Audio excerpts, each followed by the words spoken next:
Yo, yo, yo, yo, yo, yo, yo, Big Kish back up in here. Mace just dropped a bombshell on the umbrella man. Y'all remember when Diddy had that assistant? He used to carry his umbrella and all that? Listen, you are not, I repeat, you are not going to click off this video. Before we get into that, y'all make sure y'all pick y'all up a copy of Street Dad, Geek Dad, Avoiding the Manufactured Mindset, written by me, Big Kish. The link will be in the description.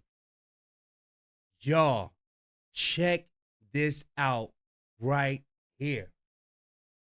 Y'all know I don't like holding y'all. Without further ado,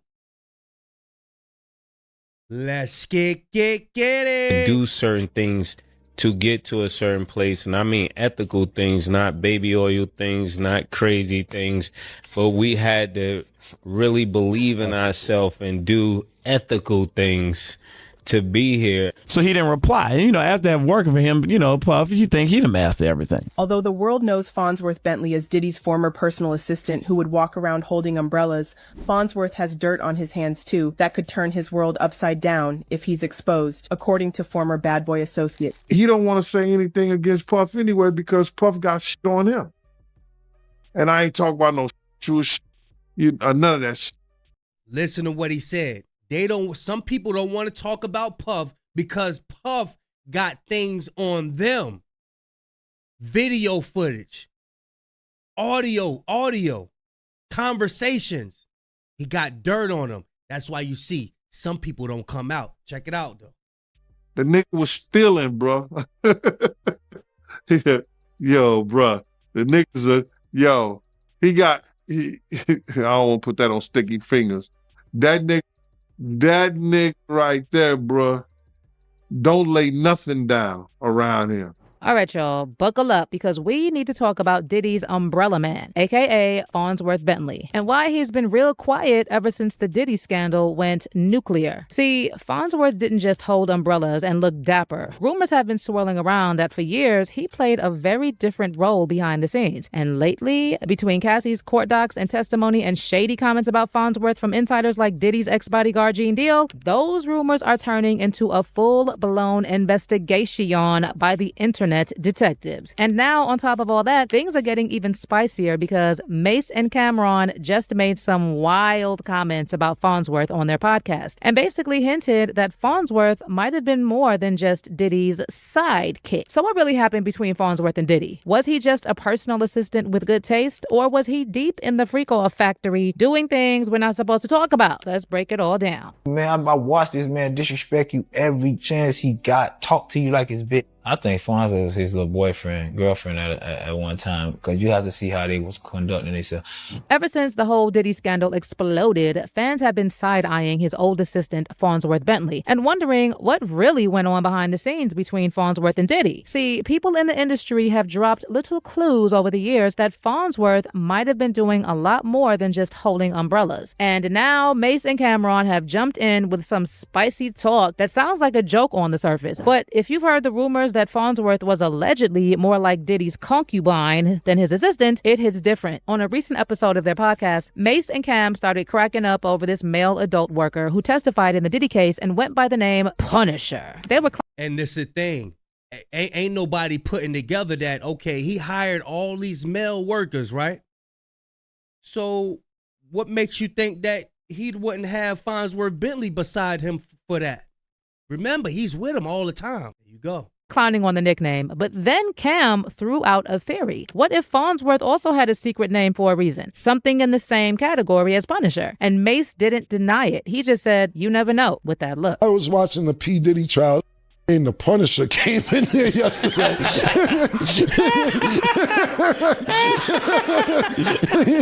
Was he running around Bad Boy back in the days, murder? Ain't the Punisher. Who was the Punisher? Was he security back in the Who's the Punisher? The male prostitute? Yeah, I never met him. I ain't know if that was somebody chasing their identity up. Bentley or whatever. Say you ain't Mr. Bentley no more. You the Punisher. Yeah, that was wild. Yeah. That was super wild. Yeah, you don't know never niggas. really Ooh, child. So now fans think Mace low-key confirmed what people have suspected for years, that Farnsworth saw and maybe did way more than he signed up for at Bad Boy. And this might explain why he disappeared from the spotlight and still hasn't said a word about Diddy's downfall. His name ain't Busta Rhymes. Who gave you the nickname? Tony De Niro. Actually, Puff's boy did. Now here's a little backstory for you. Farnsworth Bentley didn't just randomly pop up. He showed up in Diddy's life right when Diddy really needed a makeover. Back in 2001, Diddy was still going by Puff Daddy at the time and had just dodged some serious legal trouble, including gun charges and bribery tied to a 1999 nightclub show. Diddy was acquitted, but the media frenzy was I don't know why he was getting a needle in his butt. I don't know why. I ain't even gonna ask. brutal, and his image was a mess. So what did he do? Classic PR move. New name and a whole new vibe. He rebranded as P. Diddy and decided to clean up his image. And that's when the paparazzi caught him in St. Tropez walking around like royalty with this super polished guy next to him holding a white umbrella. That guy was Farnsworth Bentley. And just like that, Bentley became part of the Diddy rebrand. But fans have always wondered what else he might have been there for. That iconic photo of Farnsworth holding Diddy's umbrella had people buzzing. And while folks thought it was funny, many others felt weird about it. They said that Diddy was basically parading this man around like a servant, and it didn't sit right with everyone. And eventually, Farnsworth spoke up. He appeared on Angela Yee's radio show. He grew out his beard. He said, "Nah, too many people know me, man. I gotta grow this beard out, man." He grew a beard, just he knew a beard just fit him better. And decided to tell his side. Turns out his real name is Derek Watkins, and the whole Farnsworth Bentley persona was something Diddy's team cooked up, specifically an associate named Tony De Niro. Farnsworth explained he had just moved from Atlanta to NYC and was hustling, trying to get his foot in the door. And one night he saw Diddy at a club and just shot his shot. At first, Diddy blew him off, but they ended up exchanging numbers. Farnsworth said he kept texting Diddy nonstop, practically begging for a chance to work for him. Get the pager. Next thing you know, I just picked up the pager. You remember the guy that traveled from Howard University to intern with Andre Harrell? I'm that guy in 2001. Please don't make me go back to work on Monday at the restaurant. He replied, come to 1396 3rd Avenue. I literally started that day training as his assistant. The rest is history. And just like that, the Umbrella Man was born. But was he really just a stylish assistant or something more? So once Diddy officially brought Farnsworth on board, he started popping up on Diddy's MTV show, Making the Band. And that's when things started to feel even weirder to a lot of people. The dynamic between them had fans raising eyebrows because the whole thing went from stylish assistant to something that felt a little off. And it seemed like Farnsworth was constantly being bossed around or low-key humiliated on camera. And here's where it gets extra suspicious. Try finding full episodes of Making the Band now, you basically can't. MTV hasn't released them on streaming, they don't air reruns, and it's like the shows just disappeared. That said, somebody got a recording of them. Somebody out there in the world got a recording of them. Probably on the dark web somewhere. Never know. A few clips are still floating around online, and one of them shows Diddy literally threatening Farnsworth over the phone. Hello? Hey, what up? I went to sleep. When I woke up, the whole house was clean, just like I asked for it to be. But I got a note right here from Babs. She broke out and went to Brooklyn. It's taking you entirely too long to tell this story. This is your problem, man. Good luck to you. When I get there, everything better be on point. I said it before. There was a clip. He was talking to the chubby one from Philly. He was talking to him when he was battling somebody else from Philly. I think his name was Quilly Mills or something like that. They was battling. Bruh, all you heard was Puff saying, "Mother F for this, mother F for that. I'm already rich, mother effer. I'm already rich. I don't need this, mother F." Bruh, he was cussing them out. I'm telling you. Fans who watched Making the Band back when it was first aired still remember how weird things got between Diddy and Farnsworth. And a lot of people say you could clearly see Diddy mistreating him on camera, barking orders, talking down to him, just overall bad vibes. And then there's the money part. Farnsworth told Angela Yee that Diddy was basically not paying him at first. Now, he did try to walk that back a bit, saying Diddy wasn't paying him initially, but that once he started rising in the ranks, he eventually got paid more. So now fans are wondering if Farnsworth eventually actually started doing more than just holding Diddy's umbrella to earn that pay upgrade. I was making really good money in the restaurant business. That actually. good though? That's a like $100,000. Yeah, Shit. that's pretty good, right? Yeah, that is pretty for New good. York. Yeah. And back then too. It's 98. Like that's a lot of money. Wow, I'd have stayed. Yeah, 90, 100. Like I was doing well. So and Diddy wasn't paying that much. Yeah, no way. At all. Not initially, but you get in, you get your hustle, and then you get it in. But here's the thing: on paper, Farnsworth's role really never changed. He was always just listed as Diddy's assistant, and that's exactly why fans are now speculating that he might have been doing way more behind the scenes, especially when it comes to setting up Diddy's so-called freak-off sessions. And this theory really picked up steam after Cassie's lawsuit because he touched a couple towels and blankets. I already know he did. He had to. You his assistant, and this is what he into.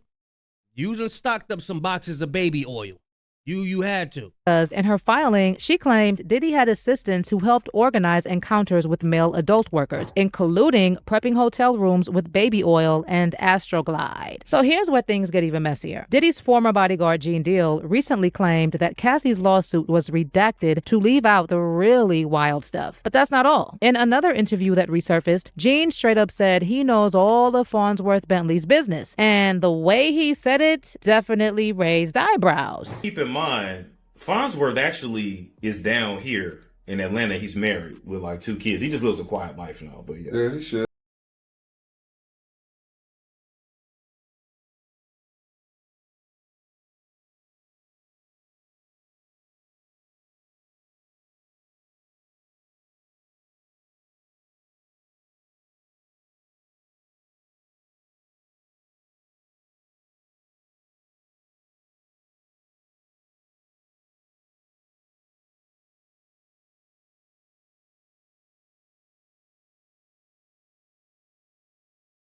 He would say anything because he probably signed the ND, a non-disclosure, and he don't want to say anything against Puff anyway because Puff got shit on him.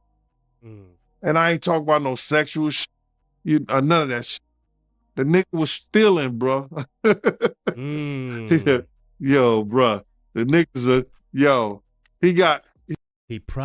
Puff probably got him to get around those celebrities, right?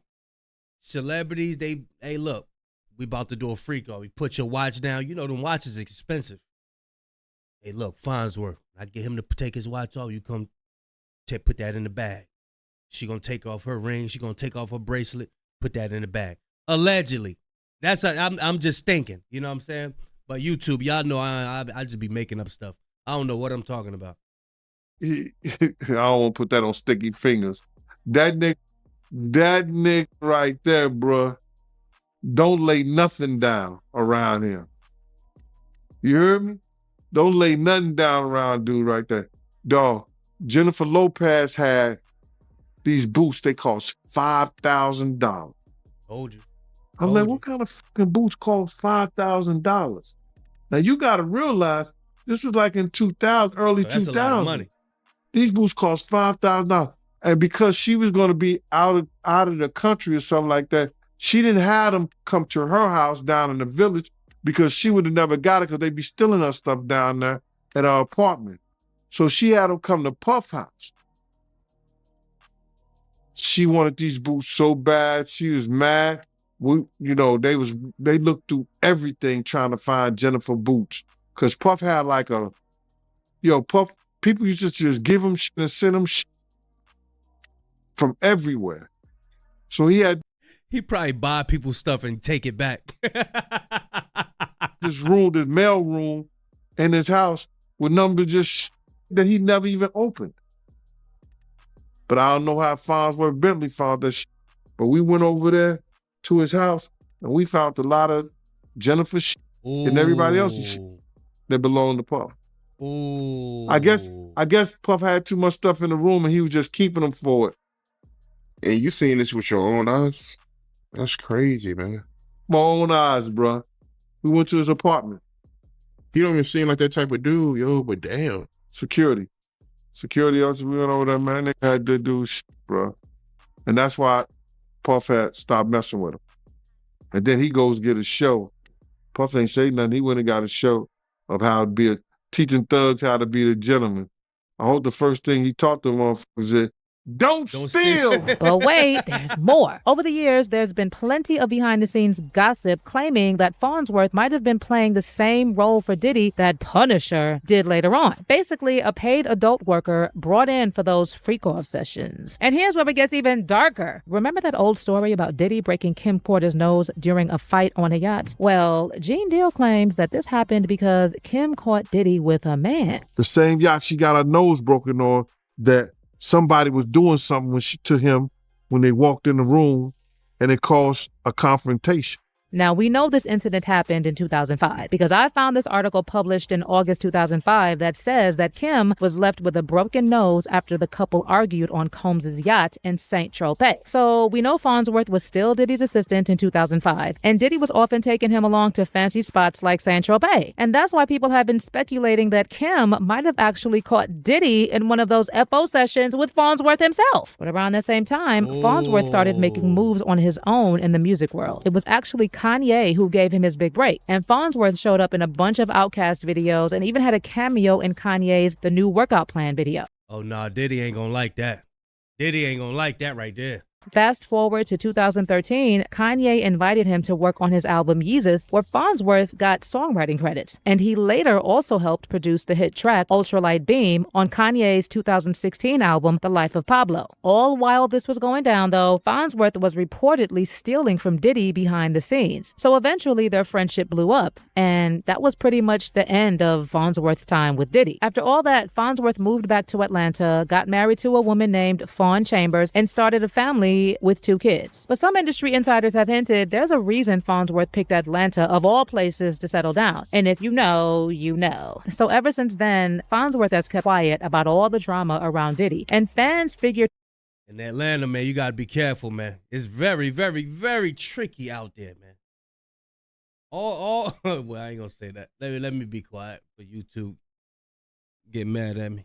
he'd probably never say a word about it again. That said, rumors popped up last year that Fonz might be gearing up for a tell-all book, spilling all the tea on his time with Diddy. In February 2024, Media Takeout reported Fonz may be ready to share his story, and shortly after that, Farnsworth dropped a hint on Instagram, sharing a quote from Jay-Z's Grammy speech, "When I get nervous, I tell the truth." And he also added in the caption, "Might delete later, but I'ma just sit this here." But here's the thing, Farnsworth shared that story before the whole Diddy case turned into a full-on federal investigation and before those Homeland Security raids hit. And after all that went down, Farnsworth went totally silent again. And he still hasn't said one word about the Diddy case. Well, now I want to hear your theories on Farnsworth Bentley. Is he...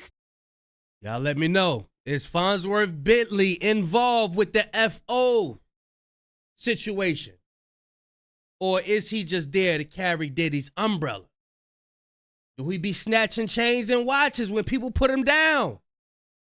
Or is he there to set out the blankets and the baby oil and the towels, the comforters, and to fluff up the pillows? What y'all think? Is he there for the moisturizing? I don't know. Y'all tell me in the comment section, what is he there for? They say he's gonna started off a family and all. I respect that. You know what I'm saying? He got married, got his children. You know, I respect that. But Diddy trial going on. Is he gonna come testify? I don't know. Y'all let me know what y'all think, man. I'm gonna leave a link in the description. Big Kish signing out. Go on, y'all.